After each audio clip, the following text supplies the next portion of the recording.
আসসালামু আলাইকুম প্রিয় ভাই বোনেরা, আশা করি মহান আল্লাহ তাআলার অশেষ রহমতে আপনারা সকলেই সহি সালামতে আছেন। আমাকেও তিনি ভালো রেখেছেন আলহামদুলিল্লাহ। তো আমি এই ভিডিওটা ওয়ার্ল্ড কাপ শুরুর দিকেই দেবার কথা ছিল, দেব করে দেরি হয়ে গেল বিভিন্ন কাজের ব্যস্ততায়।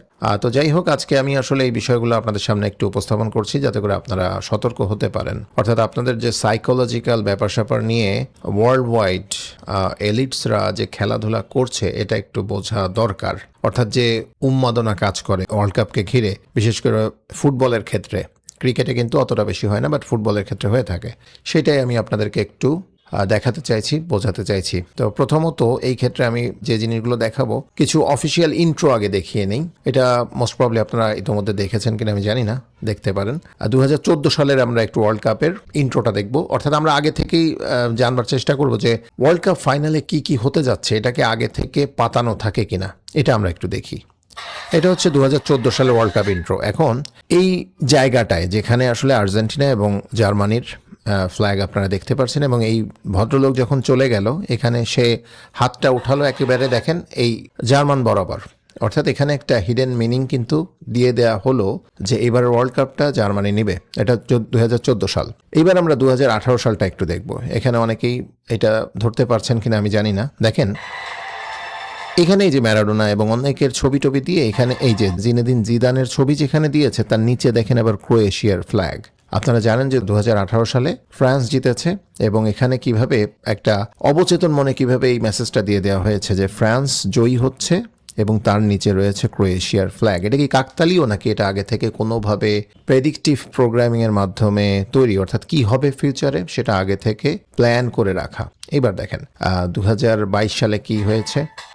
এই যে এত যে আপনার ফ্ল্যাগস দেখানো হচ্ছে, তার মাঝে এখানে হঠাৎ করে ফ্রান্স এবং আর্জেন্টিনার এই দুইটা এত বড় করে দেখানো হবে কেন? আর এই যে স্টেডিয়ামটা দেখতে পাচ্ছেন, এটা হচ্ছে আল ওয়াকরা স্টেডিয়াম, কাতারে অবস্থিত।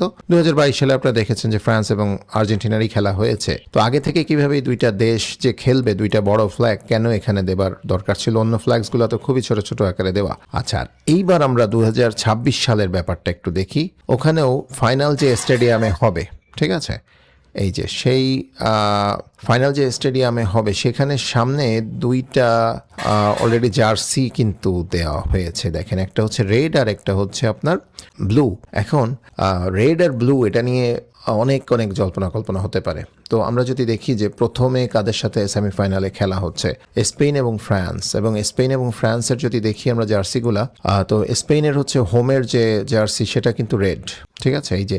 আর ওদিকে আর্জেন্টিনা অ্যান্ড ইংল্যান্ড, তো তাদের কিন্তু আমরা যেটা দেখতে পারি যে আর্জেন্টিনার হচ্ছে অ্যাওয়ে যে জার্সিটা আছে সেটা কিন্তু এই ব্লু। তো মোস্ট প্রবলি আমি এখনো জানি না, যে দেখা যাক ফিউচারে কি হয়, যে হয়তো বা স্পেন, এদিক থেকে ফ্রান্স এবং স্পেনের সাথে স্পেন জিততে পারে, এবং ওদিকে আর্জেন্টিনা এবং ইংল্যান্ডের সাথে আর্জেন্টিনা জিতে এই দুই টিমের মধ্যে একটা ফাইনাল হতে পারে। ও হ্যাঁ, আরেকটা কথা, সেটা হচ্ছে যে আপনার ওই যে জার্সির যে কালারগুলো দেখালাম সেটা কিন্তু যে ইংল্যান্ডের কিন্তু আবার রেড একটা তাদের জার্সির কালার, আবার এদিকে ফ্রান্সের ব্লু। তো ওই কম্বিনেশনটাও হতে পারে, বাট আমার কাছে মনে হচ্ছে যেহেতু প্রথম গ্রুপে বা প্রথম ধাপে হচ্ছে ফ্রান্স এবং স্পেন, এবং প্রথম জার্সিটার কালার রেড দেওয়া হয়েছে, তো আমার কাছে মনে হয় যে স্পেন এবং ওদিকে আর্জেন্টিনা এই দুই টিমই ফাইনালে উঠবে এবং তাদের মধ্যে খেলা হবে। অল্টারনেটিভটাও হতে পারে। এবার আমরা চলে যাচ্ছি হচ্ছে এখানে মেসির কিছু ব্যাপার স্যাপার নিয়ে। নট অনলি মেসি, আসলে সকল স্টার্স যারা ফুটবল, বিশেষ করে ফুটবলেই আর কি, যে এত দেশ খেলে তো, এবং সারা ওয়ার্ল্ড ওয়াইড এটা একটা ফেম রয়েছে। তো তাদেরকে নিয়ে বড় বড় যে ব্র্যান্ড সমূহ রয়েছে তারা কিন্তু বেশ বড় ব্যবসা করে, এবং তার পেছনে রয়েছে এলিটসদের হাত। তো এখানে আমরা প্রায়শই দেখে থাকি যে এই মেসির হাতে একটা চোখের ট্যাটু, যদিও তারা এটাকে বলতে চায় যে আই অফ অ্যান্টোনেলা, অর্থাৎ মেসির যে ওয়াইফ তার চোখই নাকি সে এখানে এঁকেছে। তবে আপনি যদি খুব ভালোভাবে অবজার্ভ করেন তাহলে খুব সুন্দরভাবে বুঝতে পারবেন আসলে এটা সেরকম কিছু না, এটা জাস্ট একটা বোঝানো যে এটা তার ওয়াইফের ছবিটাকে সে তুলে ধরেছে। আর এখানে লোটাস ফুল। সো এই সব কিছুরই মিনিং রয়েছে, এবং মূলত আসলে কি আপনারা কম বেশি সব জায়গায় ট্রায়াঙ্গেল, তারপরে একটা ওয়ালসিং আই, এই সবের কিন্তু ছড়াছড়ি আপনারা দেখতে পারেন ওপেন স্টেজে যারাই আসে না কেন, সিঙ্গার্স থেকে শুরু করে ফ্যাশন ডিজাইনার্স যারাই আসে না কেন, মানে যে ক্যারেক্টারই সামনে আসে না কেন, তারা কেন জানি একটা হিডেন একটা মানে সাবকনশাস একটা কিছু দিতে চায় এবং সেটা হচ্ছে সেই এক চোখ। এখন আপনি বলতে পারেন যে হয়তোবা এই এক চোখ যে পরিধান করছে, যে তার শরীরে ট্যাটুটা আঁকছে বা যা কিছু করছে, এটা মূলত আসলে সে করছে একটা প্রোটেকশন হিসেবে বা নলেজের একটা প্রতীকী হিসেবে বা ভালো কিছু করতে পারবে সেটা হিসেবে। কিন্তু কথা হচ্ছে যে এত এত মানুষের এর প্রতি বিশ্বাসটা কেন? তো সকল কিছুতে কি আসলে এক চোখ, এটা কি আমরা ওই একটা ক্যারেক্টারের দিকে ইঙ্গিত করতে পারি? তো সেই ক্যারেক্টারটার নাম তো এখন আসলে আমাদের মুখ থেকে একেবারেই উঠে গেছে, দাজ্জাল ওর অ্যান্টাই ক্রাইস্ট। এটা আর এখন আর শোনা যায় না, আমরা কিন্তু শুনতে পারি না। গত 5-6 বছর আগে আমি যখন এটা নিয়ে নিয়মিতভাবে সামনে নিয়ে আসতাম তখনও মানে এটা নিয়ে বেশ প্রচারণা হতো, বাট এখন কিন্তু এটা একেবারেই মানুষের মস্তিষ্ক থেকে উড়ে গেছে।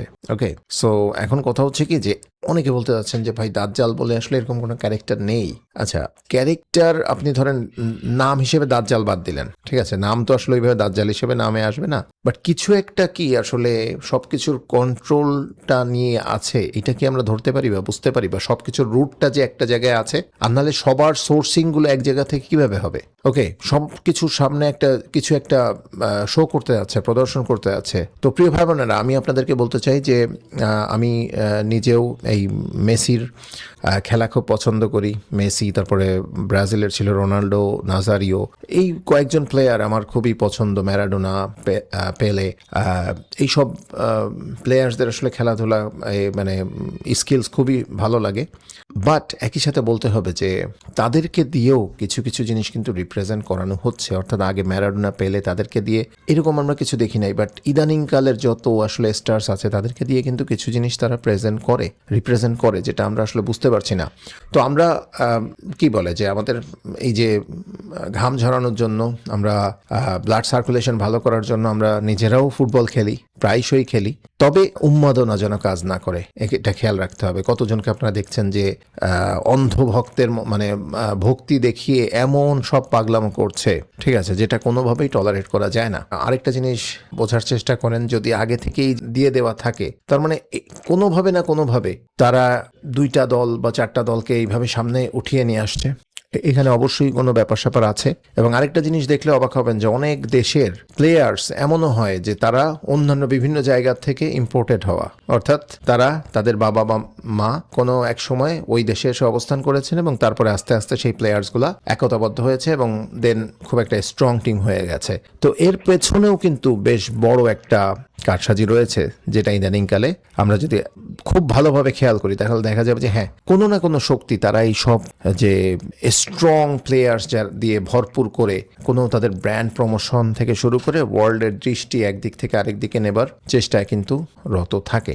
আরেকটা জিনিস আমি বলে দেই যে আগামী ওয়ার্ল্ড কাপ হবে 2030 সালে, এবং 2030 সালটা এত এত গুরুত্বপূর্ণ, এবং এই ওয়ার্ল্ড কাপের মাঝে মানে সব অনেক মানুষকে একদিকে বুথ করে রেখে তার মাঝেই কিছু একটা ঘটবে, সেটা আমি সেই সময়ের আগে আল্লাহ বাঁচিয়ে রাখলে ইনশাল্লাহ আপনাদের সামনে উপস্থাপন করব।